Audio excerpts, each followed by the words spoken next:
Good evening, everybody. Welcome to Books and Books. Thank you so much for joining us this evening. My name is Steve Moss. On behalf of everyone here, we welcome you to Books and Books. While you are silencing your cell phones, if you could take a quick look at our Books and Books newsletter, this will give you a rundown of all the wonderful events we have at Books and Books just about every night of the week, many of them now being live streamed, as you can see by the lights and cameras here in the store. You don't have to take this with you, but we'd like it if you do. You can always go online to our website, booksandbooks.com, and give us your email address, and that way we can send you email blasts of everything that's going on so you don't miss a thing. And we do have plenty. A couple of note worth mentioning, Chelsea Handler will be with us on Friday the 4th. We also have tickets on sale for Arianna Huffington will be speaking at the University of Miami. You can see anybody at the counter while you're buying a copy of your book, Those Damned Immigrants, this evening as well. And while we'd love to have you here in the store, of course, as I say, you don't have to be. If you prefer to watch online, you can always call the number listed on your screen for a signed copy of the book, or you can even send us an email to ask a question of the author. But tonight we are very pleased to have with us author Ediberto Roman, and he is a professor of law at Florida National University. He's the author of The Other American Colonies, as well as Those Damned Immigrants, which he'll be speaking about tonight. He is the editor of the NYU Press series, Citizenship and Migration in the Americas. Please let's give him a nice warm welcome. Thank you. Thank you. For this talk tonight, I often give talks to a host of different folks, oftentimes academics, and other instances, they're activists, sometimes politicians. But my goal is to speak to two teenagers, my two young ones, because they're on spring break and they were recruited by hook or by crook to join me. But more importantly, I wanted to give them a sense of what we're talking about, but also talk about it in a way that every person really thinks about in terms of these issues, in terms of what I believe are among the most heated debates in American political discourse in terms of immigration reform and issues concerning that. And I want to, for a moment, in part because I've given this talk before, a related talk prior to the book being published at my home institution, what motivated me to write some of these subjects. And that was based on a trip I took. This was actually a sign in California, Interstate 5, if I recall correctly, from Los Angeles to San Diego. I chose not to take the puddle jumper that would have taken me 45 minutes, and I wanted to take a more scenic route. But I have to admit, when I was driving what is known as Camp Pendleton, a military base there, I saw these signs, and when one typically looks at signs, and we don't see them too much in Florida. My sons were joking about it not too long ago. We don't have any mountains or rocks. But particularly if you're driving up the East Coast, you'll see signs, beware of rocks falling, slippery when wet, bears crossing, sometimes deers crossing. And these are typically associated with what we call as object, or something that is objectified, basically, something that is inanimate, that may come across the road, that is not thinking in any way. Then I saw this sign, and I have to admit, given my age, I thought it was something out of what I would call as a child, candid camera. More recently, people of a younger generation would think of a show known as Punk'd, because I could not believe there would be a highway sign that in all intents and purposes says basically beware of immigrants crossing. I mean, for me, in terms of objectifying the individuals on that sign, and if you look at it, it's basically the father dragging the wife, and the child literally is in the air, right, running across the highway, and they can't think, and in many ways, there's nothing written there, but we have to appreciate that instead of putting up street lights where other parts of this highway actually have lights, or a walkway, we basically tell the drivers, beware of these individuals, because they are a danger to themselves and to you. And I was stunned by that. And for me, it reminded me of the narrative of undocumented immigration, that until recently, and I give credit to a lot of young people, a lot of what are known as dreamers and other groups, young activists that helped change the American psyche associated with immigration. Because when we thought about immigration, we used a terminology that we're even moving away from. And I'm so pleased by this, because just a few years ago, when I was talking about these issues, the common parlance in the New York Times and other areas were to use the term illegals. right? To use the term an illegal person. And an activity is illegal, as I've written about with one of my students in the past, in terms of that marker or label that continues to demonize a group. A group that we often associate when you hear of politicians like Jeff Sessions and Peter King, not the author, right, the scary author, but actually a politician out of Iowa that tends to breed hatred and fear associated with this group that's typically associated with three basic points: the fear of a cultural or population overthrow, the fear of the criminalization of America. Please come on in, feel free. Criminalization of America, or lastly, the fear of the economic drain. And that one's the one that's most interesting to me, because it reminds me of the old adage, if you say it enough, it becomes true. Because whether you're thinking about Fox News or CNN or mainstream media, the references are repeated time and time again. And when I looked at this study, I tried to take on those labels, those markers. The first one being essentially the population or cultural overthrow of America by this flood, right? We hear it. We hear presidents, Democrats and Republicans, speaking to the point of the broken immigration system.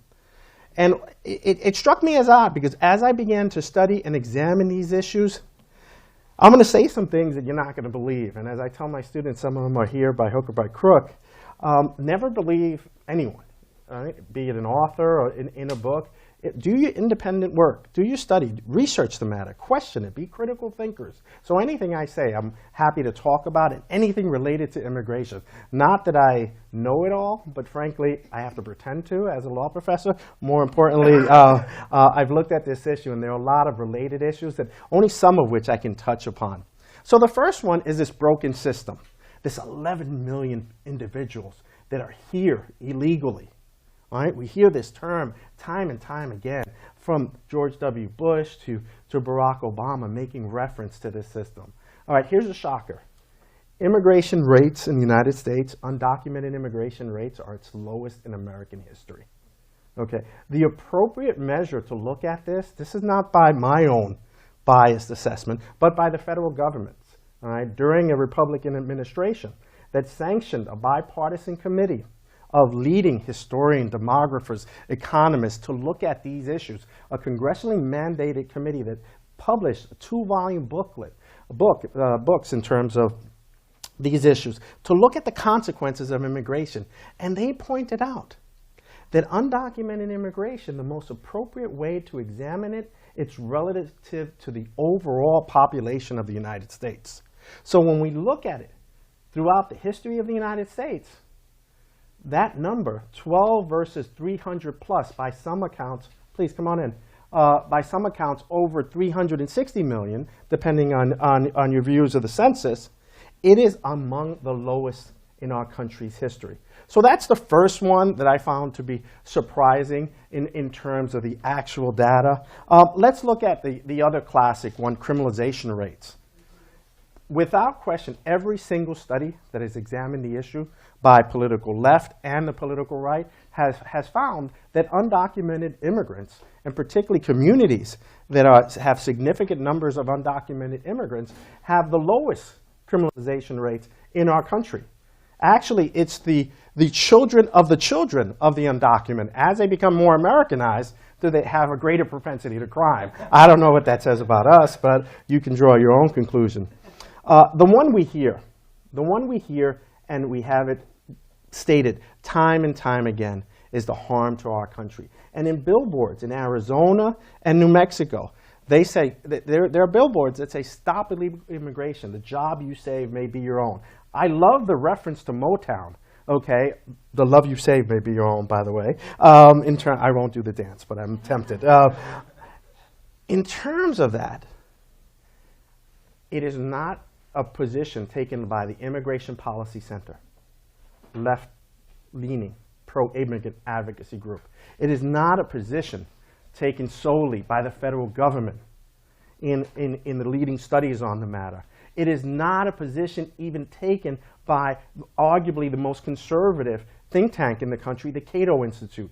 All three leading groups, from the political left to the political right to the federal government that examine these issues, have pointed out that undocumented immigration is a net plus in the billions of dollars to our national economy.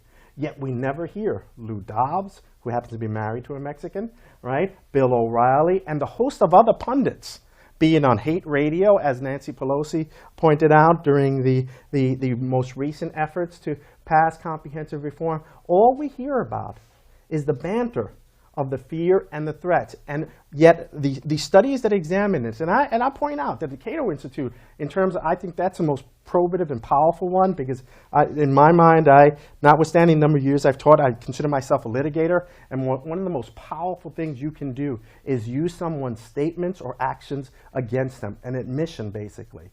And when you have a conservative group like the Cato Institute that takes positions that, for me, are abhorrent to my beliefs, such as their view on the Second Amendment, I completely disagree with that. Their view on affirmative action, I find offensive. But in examining issues on undocumented immigration, they point out, and they're correct on it, that undocumented immigration is a net plus in the billions of dollars. And we don't have to go far to examine this. We look at an effort done by a conservative president, the 1986 amnesty effort. I know that's a four-letter word in this day and age. And I remember not too long ago in the 80s, the word liberal was the hate word. But the word amnesty associated with immigration, the greatest effort at amnesty was during the efforts in 1986, and the impact to our economy was in the trillions of dollars. It motivated the economy, actually. It pushed the economy forward. So every examination of these issues have really debunked the narrative.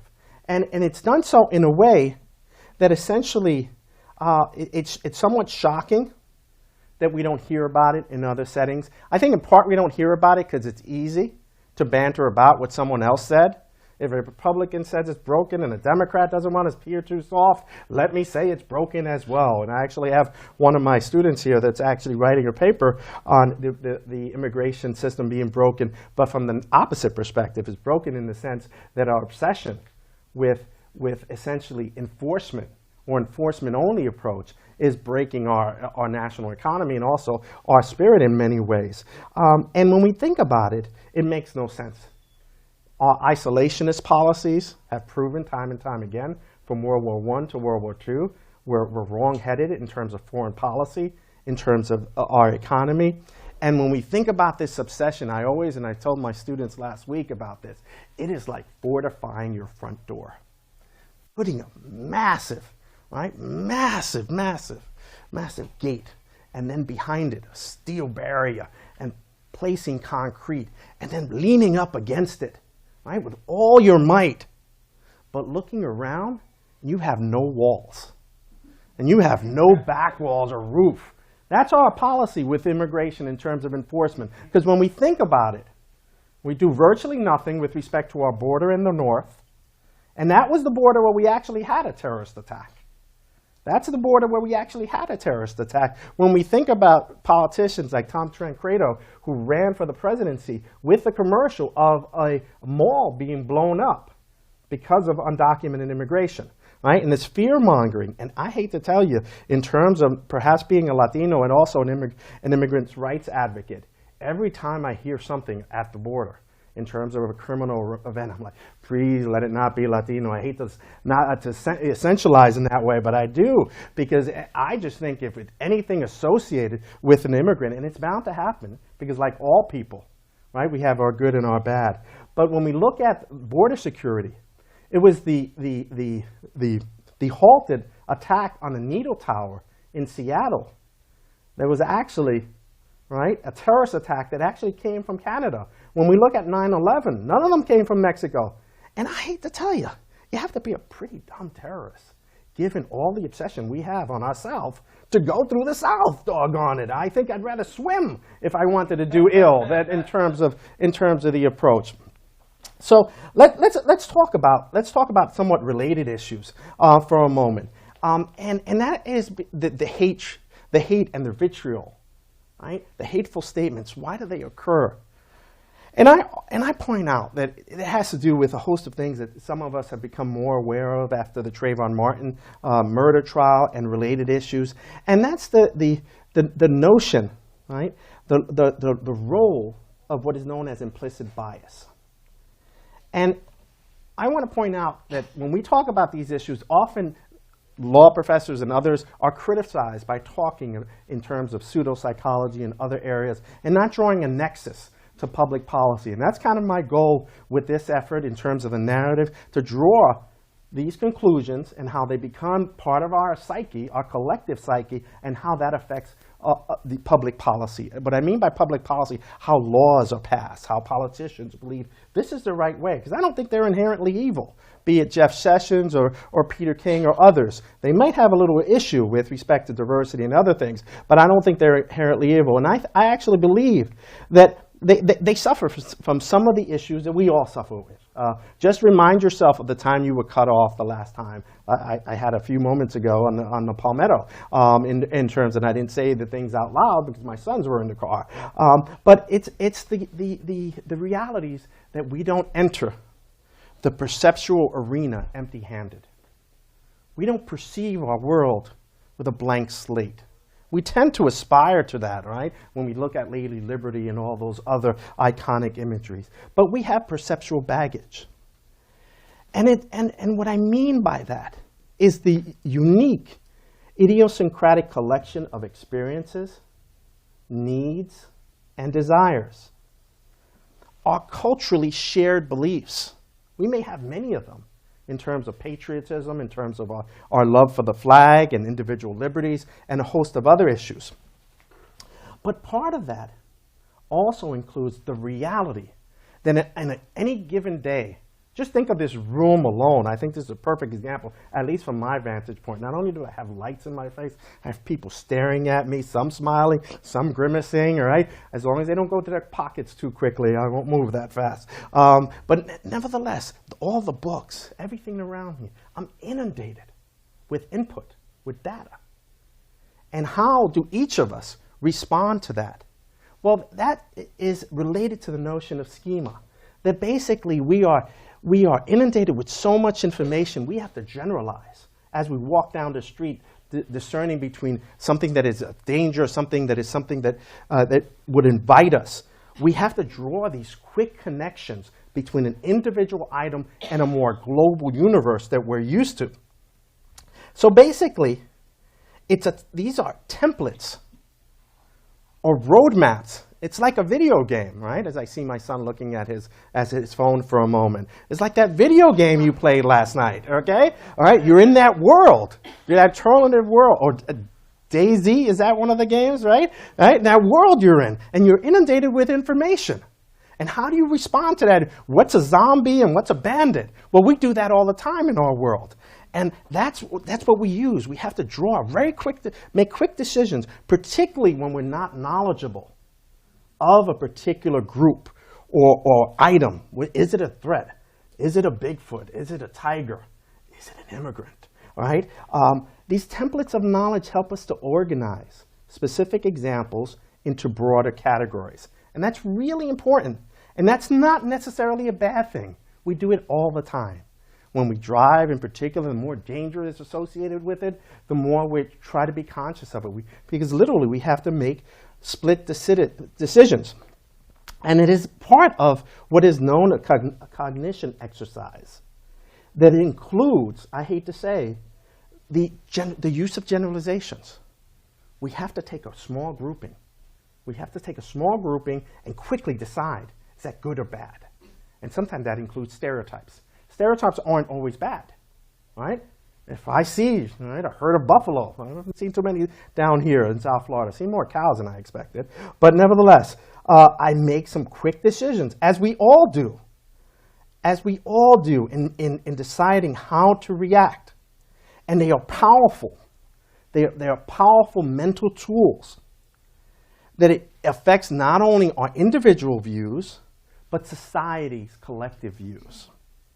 And for me, that is the key query particularly when you don't know a lot about a crew. Because think about it, the individuals I made reference to, Jeff Sessions and Peter King, are leaders, political leaders, one a senator, one a congressional representatives, that are from communities that are not exactly known, particularly one, Stephen King, in terms of middle Iowa, known for its abundance of the immigrant community, all right? And if we don't know a lot, be it by media, by television, by radio, or the communities we live in, we get the information from outsider groups. We get it from the media, we get it from politicians, we get it from comedians. And I venture to say, in the context of immigration, we not only suffer from implicit bias, right, in terms of the generalizations we make, because we hear these statements time and time again. And I give credit to, in particular, as I started off, with the Young Dreamer movement that actually started here. The epicenter is here in Miami, a group of friends not only from FIU, but Miami-Dade College and other surrounding areas that were sick of the narrative and followed the 1960s civil rights movement and literally marched from Miami to Washington to bring attention to the civil rights plight, and one that we don't typically associate it with. But I'll address some others that when they started, we didn't consider them the civil rights movement. I'll think about in terms of the women's rights movement, right? When we think of the women's right to suffrage, a 100-year battle, that when we look at it in terms of a prior book I wrote, tracing back 3,000 years, right, of world history and the role of women, there was a disconnect. The role of women was in the home, in the family, because of, in the enlightened thinkers of the time, among the most offensive comments, right, because they didn't have the ability to do it in the public arena, to engage men in the public arena. And if anyone is engaged in an argument, right, you should know that you are ill-equipped, especially if you're a male, in terms of memory, and that's my poor attempt at humor, but nevertheless. In terms of these issues, right, we had these biases that were ingrained, that we associate, and even to this day we see that. When someone as well-prepared and experienced as Hillary Clinton, right, we still have these talks about temperament and attitude. And is she mean on these issues? Let's talk about other communities. When we talk about the LGBT community, right? I can go back as not that long ago, into, at least for me, when I was a young child, the overt hatred, right, for not only the lifestyle but any issues associated with rights, all right, and how that narrative changed by people confronting and exposing. When we talk about the civil rights movement of the 1960s. And the power of young people to draw the distinction, right? To draw the distinction between the hate that permeated our society, and I happened to, after days of looking for it, happened to rent the biography of Nelson Mandela, A Long Walk to Freedom. That hatred that was not different from the apartheid in South Africa in many ways, and it seems like lifetimes ago in terms of our country. But I think in terms of the power of those efforts is what I would venture to call something that perhaps is more provocative and perhaps controversial to some. But what those groups did, be it women, be it LGBT community, be it in terms of race relations, is embrace something that our society, and unfortunately, I think our culture, our religious views don't embrace enough. We give it lip service, but certainly we don't embrace it enough in law, which is, to me, the power of love. The power of love and drawing the distinction between the reality that much of the stereotypes and the stigma that we associate negatively with other groups stems from a lack of knowledge.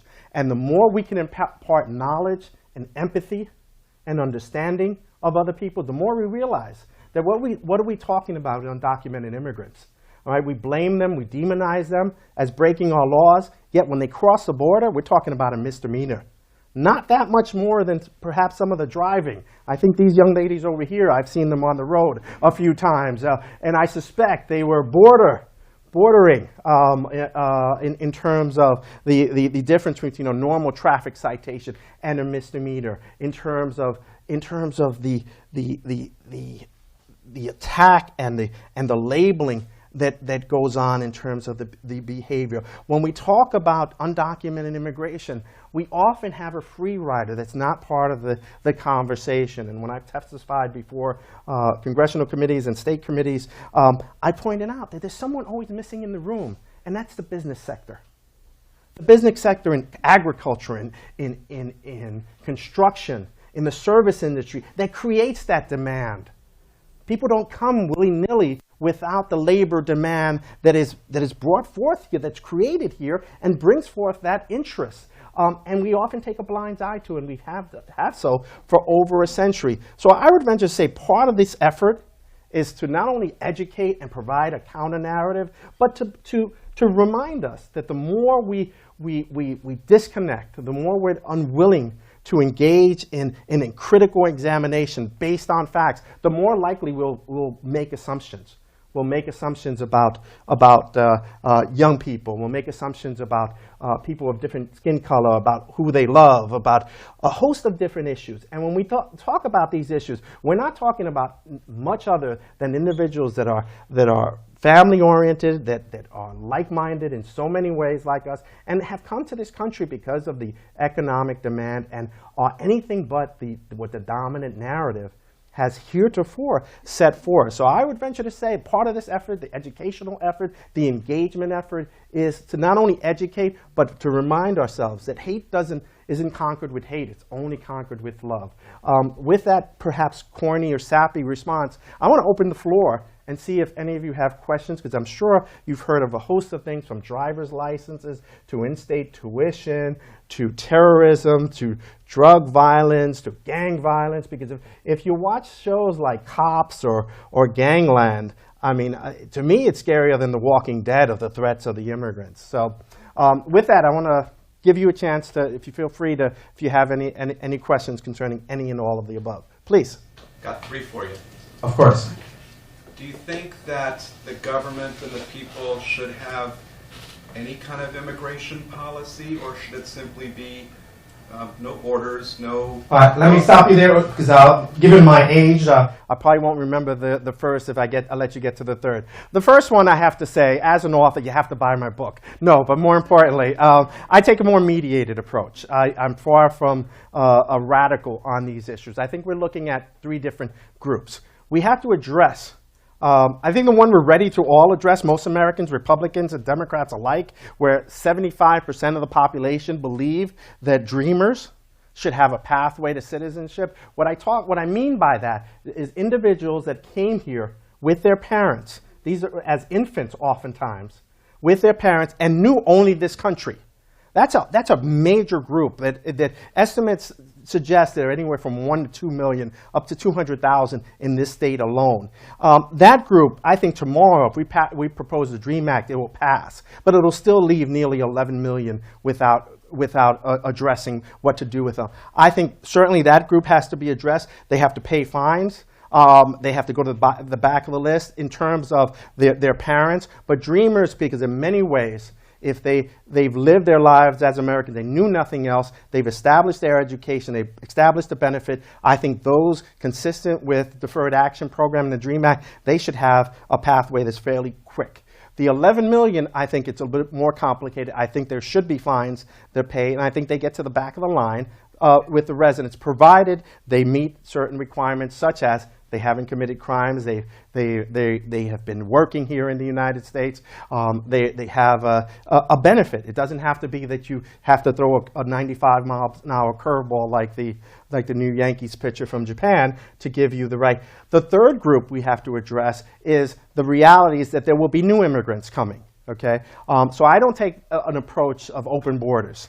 I think it's unrealistic in terms of the American political psyche, even though it may have rational economic benefits. People like Bill Gates and other radicals like that support it. Yeah. But I believe that should be a guest worker program, unlike the one we had in the Bracero program of the 1940s, 50s, and 60s. That program was filled with abuse. I think there has to be a reciprocal engagement there. Labor, but the free riders, domestic business sectors, have to provide minimum wages, have to provide at least some medical centers, some health care. Because I do think one of the the problems with immigration reform is that the pro-immigrants and anti-immigrant advocates don't speak to each other. They put up their stump speeches. So that would be my proposal. Wouldn't be open borders, but would be a system. And I propose detailed legislation on each rung of types of individuals and what we can do to promote that. Realistically, I was worried when I finished this book that I wouldn't get it in time for comprehensive immigration reform. I realized that we won't have comprehensive immigration reform for at least 1 or 2 more presidents in terms of the political realities, unfortunately. Let me let you get to number 2 and number 3. Well, I'm looking strictly prospectively going forward. So it sounds like you would have an immigration policy going forward that limits who can come here. If that's the case, then if under your guidance, would you then, if somebody got here through hook or by crook, would you then kick them out because they didn't? Well, if we have a policy that would be something akin to a guest worker program and someone violates that, it would be pretty foolish to do so, because chances are it's going to be a lot more expensive when one thinks of the expense associated with hiring coyotes and others getting across the border. If we have a humane system, I mean, we have drones that can find every single one of us right now and probably see the watch we're wearing in terms of that. We can't use drones for humanitarian purposes. It's shocking to me. So my legislation would propose using that technology to not only provide an economic means for that group, but a means for our labor. Because oftentimes the arguments and red herrings are brought up. They're taking our jobs. They're not taking any jobs you and I want to fill, right? If any of us have worked on cleaning their roofs or just yesterday, right, repaving our backyard, and my 13-year-old who's I call him strong like bull. He couldn't believe how afterwards he was ready to take a nap, and so was I, how difficult though that work is. They're doing labor that we don't do. And if anything, they actually, and I point out, increase wages. They actually increase employment. And study after study have examined this. So what I propose is not providing a realistic vehicle for undocumented immigration in the future. And if if they're foolish enough to be undocumented, if we have a pathway, I would say they're not allowed to be here. And you have them removed from the That's right. That's right. Third? It was really that, and it leads back to if you would then remove those people who then didn't follow the policy going forward. Yeah, we have to have a system. We can't engage in it piecemeal. That's why the House responses, and not be too partisan, but the Republican response, let's do it piece by piece, that's not going to work. That's not going to resolve our problem. Because what they'll do, they'll put billions and billions of dollars at the fence, at the border, right? Because the last major effort for comprehensive immigration reform was in 2006. Where grassroots efforts, people from across the country, cities across the countries, waving American flags, but also flags of their native countries, including from Ireland, from Japan, from Mexico, and talk radio took advantage. All we heard about was the Mexican flag, and we heard the language of the New Azteca, the Reconquista, all this hate-mongering. That again, if you say it enough, it becomes true. And it befuddles me how, and it's related to a host of issues, including diversity.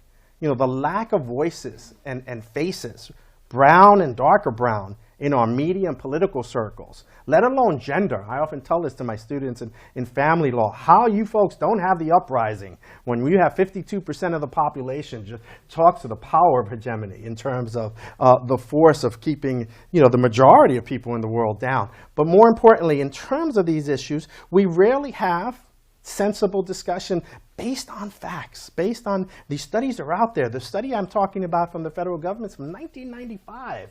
And yet virtually no one addresses it. And it's comprehensive, and it's thoughtful, and it's quite involved. And it's critical of the federal government as well as the state.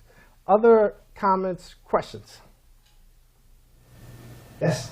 I also can have like 3 questions. Of course. So, well, first, I'd like to hear your thoughts on how DACA has kind of like demonized parents. That's one thing. And the other thing, I just heard you say that you don't think the immigration reform is going to happen until like 1 or 2 more presidencies, which is it's hard to hear. Yeah. But then I'm just wondering, so what do you think is going to provoke this reform? And then in the meantime, as activists or advocates, what do you suggest we do? Okay, three very complex questions. I'll take the easiest one first. The why won't happen anytime soon. You know, if you look at the car I just parked, I have my FIU parking sticker as well as the Obama 2008 sticker. Despite the power and the symbolism associated with that moment in United States history that, like many of us, I suspect, brought tears to our eyes, it's been a great disappointment on these issues. I don't think he has the political will or courage or understanding to address the issues on them. You know, I may be a bit of an apologist there. I prefer that, though, than some of the hate I hear in other circles. But yet, you know, George W. Bush was much better on all these issues than President Obama. And this is coming from a lifelong Democrat and probably a left Democrat on many issues. So I think that's the one. What could be done? I think more and more of the same, more and more of pushing people. You know, my greatest fear of today's talk was showing up here with my kids, and we were going to have a caucus of three of us on DayZ or Titan Falls or something like that, and we would talk about these issues. But I've grown to realize you may not have masses in many of these rallies and other things you do. Sometimes a caucus, someone like you. I have a 3-year-old girl and I'm very active on Facebook with immigrant groups from across the country. And that little girl, I met her at one protest in Tallahassee to stop copycat Arizona laws several years ago. And that little girl may one day change the world. And that's part of it. That's, for me, the underlying message of education to create empathy. And when I talk about these issues, anytime I try to, except when I'm in my first year torts class, because I have to beat up everyone, because I'm not sure who's going to make it or who should make it. But afterwards, I really try to instill that. If I'm conveying something to you, I have to relate to you in a fashion I think it's important to you in terms of your values or your belief systems. And if you're African American or you're a woman or you are of a different ilk, political or otherwise, I have to create a narrative that will not create walls but will break them down. And I think the more we do so, the more, and that's hopefully one of my future book projects, will be to draw parallels between the 1960s civil rights movement. And I've given talks on this where I show the March on Washington from the 60s and the similar marches in the past few years for people to appreciate what's going on, to continue to educate, to create empathy, to people to understand. Because as long as you create the other, you facilitate, that's their problem, that's their story. I'm Cuban, I'm Puerto Rican, or I have TPS. I don't have to worry about them. The more likely you are to do what America's really good at, is creating assimilation. And that's a power to embrace, but it also facilitates the other. So I think if we continue to educate and talk and confront, I mean, I've debated quite a few different groups in the past, and I always say, not that I'm particularly good at it, but I'm informed. And that usually gives me an edge. To be willing to talk and to willing to recognize the brave young people that are hitting the streets, that are getting arrested, that engage in these efforts to push and push and push. And over time, the women's suffrage movement is a powerful one to me, because we're not talking about, you know, one iconic figure. We are talking about generations of people that were silenced and subjugated and alienated and subordinated in every way possible, and they, you know, didn't stop. I mean, they still haven't done enough. When I look at the Senate, right? I look at the Senate. I think everyone is a farmer from Iowa in terms of the demographic makeup. No offense to Iowa, some great people there, but not a lot of diversity in terms of that. So we continue to engage and be willing. There's an old Latin saying, it's a Caribbean saying, and it actually is very popular in salsa. And I happen to, unlike my wife, who is Cuban, and this Cuban and Puerto Rican debate of who invented what, it's ongoing. In terms of this. But one group in particular, that it was called the Gran Combo, and others that would known to make a reference from time to time in songs, and they would say the word presente. And that word was powerful. It means present. But not only present here physically, present here to be counted. And that's what I think the power of young people. And I didn't always believe that. Actually, it was not that long ago, and I mentioned it in my book. I really thought about leaving the academy because of the shifting targets and the perception of scholarship and productivity being the coin of the realm, and exceeding those expectations and not really seeing that. But then I happened to meet some dreamers and the actual dream walkers themselves. And I said, wow, is that not courage? Right? And in terms of them being dear friends, seeing that they'll change hearts and minds. You can't help but do it. And to see some of them standing before the KKK, right? And other groups and hateful groups, and two of them being of a couple that was supported by religious communities, right? That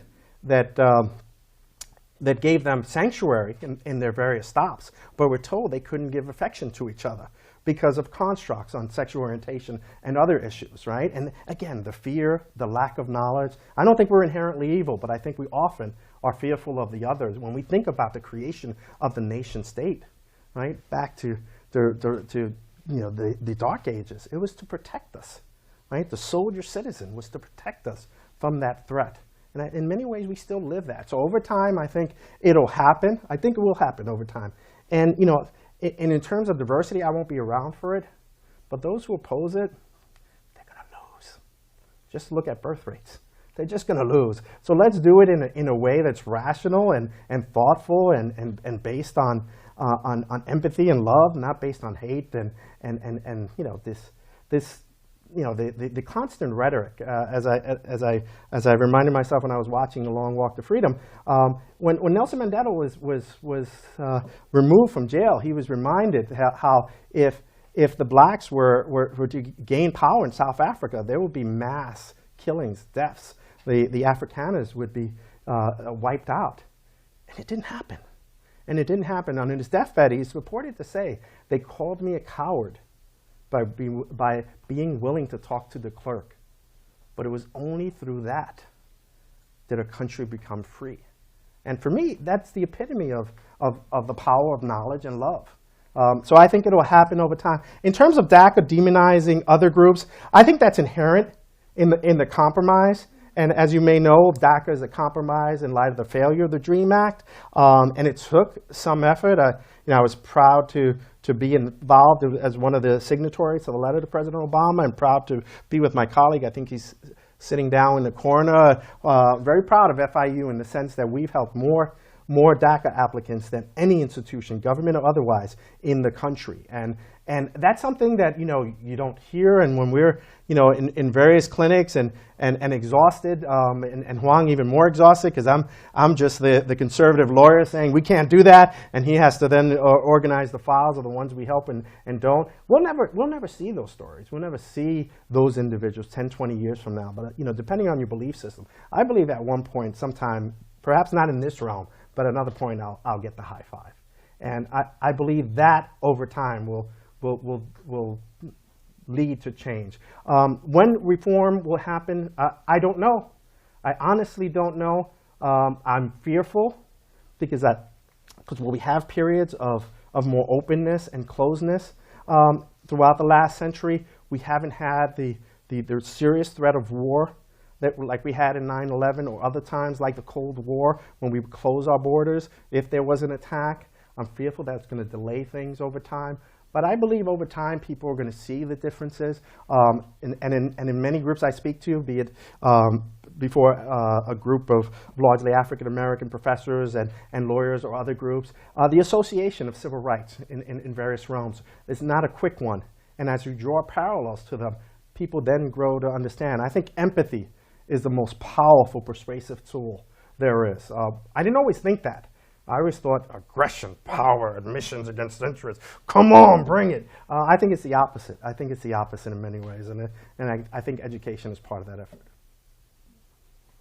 Do you think that people in the United States that, I don't even know how to say this, I guess are native born, were born in the United States, have a difficult time with the issue of immigration policies because they don't like other kinds of people? Do you feel like that's the biggest? I don't think so. I think it's a 'Cause lack that's of... what I hear you say. No, I think it's a lack of knowledge and awareness and exposure. In terms of the views, and I think American psyche has changed so much over the last few decades on a host of issues.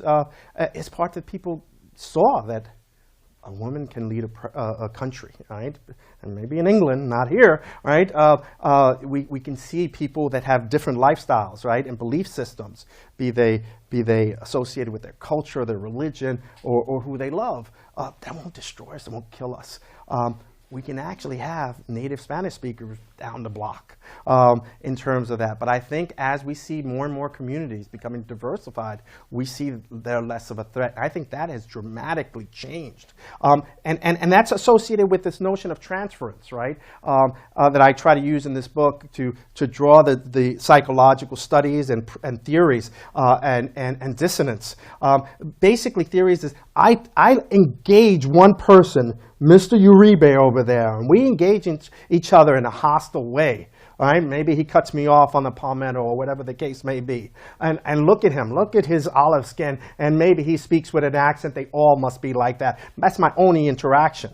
Right? So we draw the association. How do we receive it? In terms of America, in many ways, through the media, through politicians, through comedians. Think of Don Imus and his hateful statements against the Rutgers women's basketball team, and the quick, right, the immediate condemnation and the suspension, right? Think of others, Kramer from Seinfeld and other characters who are engaged in this activity, and we respond quickly and immediately because we recognize those communities, and we also recognize the hate that stems from these statements, right? Driving force. I do think the lack of knowledge and lack of exposure and not... Most native-born Americans have issues with immigration reform because they don't like... No, I think you're characterizing it slightly different than I am. I said the hesitancy with which immigration reform has come about, it stems from the fact of lack of knowledge and exposure, and when they're inundated with... exposure to the individuals, to the groupings, and what do our leaders say? That is what you think the reason is. No, it's not. Listen to what I'm saying. Lack of knowledge of exposure with respect to the specific groups, as well as the information they do receive that's largely biased and not based on facts. So it's not something inherent or endemic, but I'm saying with increased knowledge, increased interaction, and studies are showing this.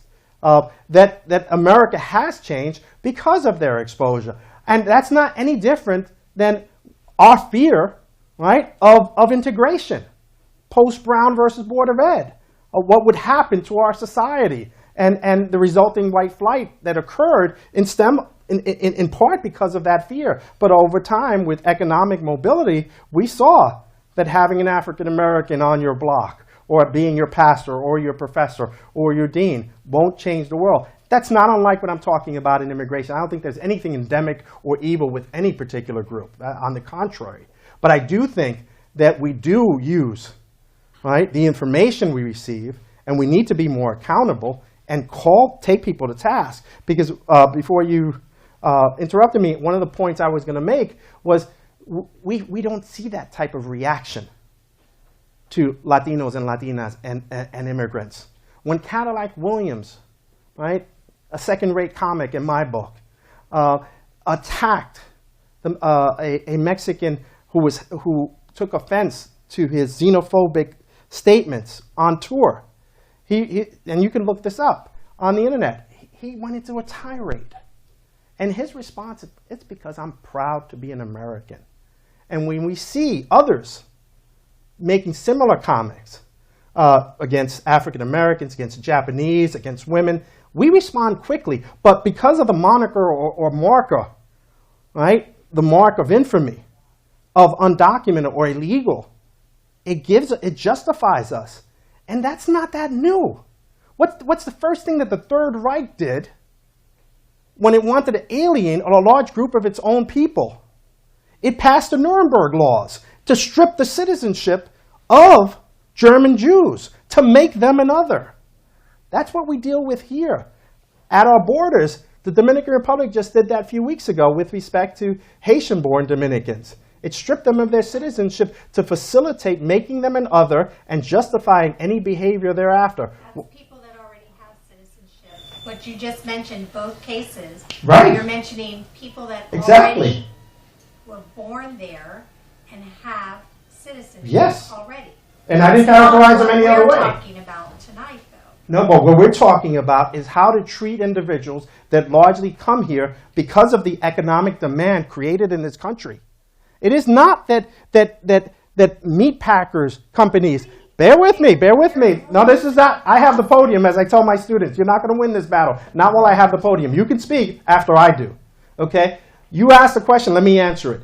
The demand that's created in this country is not coming from the South. It's created within our borders. And that's what creates the interest in construction, agriculture, and a host of other industries. If it wasn't for that demand, that immigration would not occur. And it's not fences that creates that. You look at history.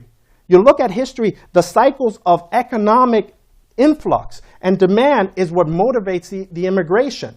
And what I point out is that the vitriol and hate associated with immigration stems from how easy we are to put on labels and markers of hate on groups. We can talk about borders. We can talk about crossing and the distinctions you want to make. But at the end of the day, the behavior that we engage in is inhumane as it relates to the lives that are lost, be it on Interstate 5 or be it on the deserts of Arizona, where we could stop that. And that's what I'm talking about, because that immigration is not going to change.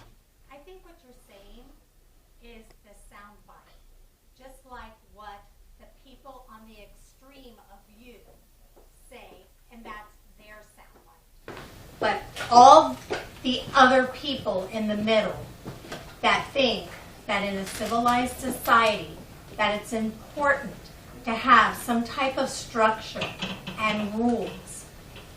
And that's all there is, some way. I totally agree with you that if there are jobs in a country and the people that are already in the country cannot fill the jobs and the country needs those jobs, I totally agree. The businesses have to fill those job openings some way. But there has to be a process for that. There is a process for that. And this goes back to one of the very first questions. When the process is not followed, then what? Then do we just say, well, it's because we don't like the people? No one's saying that. It is not a soundbite. And you know, I recognize from your question, you certainly didn't read the book, because the scores of studies that I've looked to, empirical studies, not sound bites, not CNN soundbite, Rush Limbaugh-esque soundbites like your own. What I'm talking about is a system that has rules with respect to migration, but it's not being met. And it's our economic demand for cheap labor that is persistent and doesn't care about what these laws say. These people are here. Do we have a model of self-deportation that Mitt Romney proposed, that we make life so miserable for them that they deport themselves? Americans largely rejected that. 3/4 of Americans support comprehensive immigration reform. 3/4 of Americans support the DREAM Act. It can't get past Congress because they live on the sound bites. They want to sound tough on crime. They want to sound tough on national security. So who better to attack than the voiceless? Who better to attack someone that's undocumented, who won't stand up and shut a speaker down when they have the podium? I don't know too many undocumented people that do that, okay? So while my theme is love, my theme is also engagement, right? And it's engagement based on facts and data. Other comments, questions? Yes? I guess questions come in three, so I have It seems that way. Let me start with one, not get too greedy. There are 4.5 million American citizens who are minors and who have undocumented parents. I have made several proposals to several organizations in terms of providing these minors, and I ask you as a lawyer, providing these minors a guardian ad litem so that their rights as American citizens and their human rights can be asserted in court, particularly the right to the integrity of the family, a value that once upon a time we held sacred. The ability through proper legal representation and not being brushed off, oh, you're a minor, you have no say, to argue hardship in immigration court against having their parents deported. If you assume that these 4.5 million have at least 1.5 undocumented parents here, then you're talking about 7 million of the 11.8 million, 7 million that would have a priority for legalization. If the rights of these American citizens were respected. So my question is, do you see legally a possibility of that happening, of having these minors be properly represented? I don't. Properly represented. Unfortunately, because in the context of immigration, we don't have what we have in the criminal context. We all know that iconic decision of Gideon versus Wainwright in terms of the access and right to counsel. We don't have that in immigration context. Your argument in terms of citizen children, it's particularly compelling. But it's hard to get past that barrier of initial, oh, their parents didn't follow the rules. And dare I say, right, one of the fastest growing movements by Donald Trump and others is the so-called reference of anchor babies. And how unpalatable I believe it will be for the United States to take that step. I think comprehensive reform is likely to pass before that and maybe within that, right? Because the pillars of immigration are basically humanitarian-based, such as political asylum, employment-based, right, such as you're a scientist or have an incredible fastball, or the family unification issue. But unfortunately, in the context of something that's compelling as U.S. citizens, it's not there. Not that long ago, the state of Florida, and I was the expert witness on that case, the state of Florida refused in-state tuition to U.S. citizens because their parents were undocumented.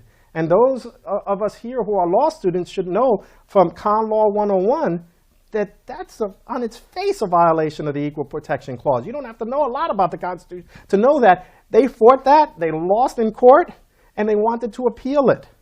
Okay, and you know the similar issues with respect to Dreamers, as you and I both know, and DACA kids. I'm starting to get a look. But so you want to go with 2 and 3 very quickly, if I may? Yes, just the second one.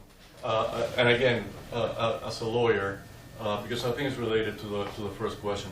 I think that one of the great hypocrisies in the American legal system is the notion that immigration detention does not constitute punishment. I just got back from Arizona. I witnessed several hours of Operation Streamline where they were processing 50 individuals per hour. In the town of Florence, Arizona, there are several prisons. One of them is the private prison for the Corrections Corporation of America. The contract that the federal government has with this private outfit guarantees them, by contract, full occupancy with immigrants.